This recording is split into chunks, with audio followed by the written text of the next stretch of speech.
संबड़ राजा 20 काया मारी पुण्य करो तो काया तणु नंत भणो नाकारो प्रभाती मारे हरि ना समरो तो कार जुआ कसरिया कहंदा ब्राह्मण कान लगा तो राजा डर जो धन अब हम वचन दिनु है जे है आपरो का वचन खोटो करो कहंदा भाई बीजो माल मिलकियत कहंदा बीजो बात खोटी अवान जो वचन लियो है कहा आपरो वचन खोटो करो है बिना जो से अग में जानू हूँ गयो पे वाट दे आवान जो से बिना सद करायो तो भाई एड़े नमूने से राजधानी मांजी बराबर राजधानी अबांजी है पर हूँ गयो राजा करन लग रहे है इत कहंदा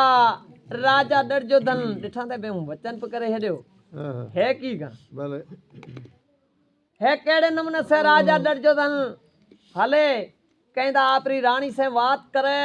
तो भाई मैं हेड़े नमूने से ब्राह्मण से वचन करियो है न जाना हुए ना केड़ी वर्ती जा की कर कहंदा हले रानी से बात करे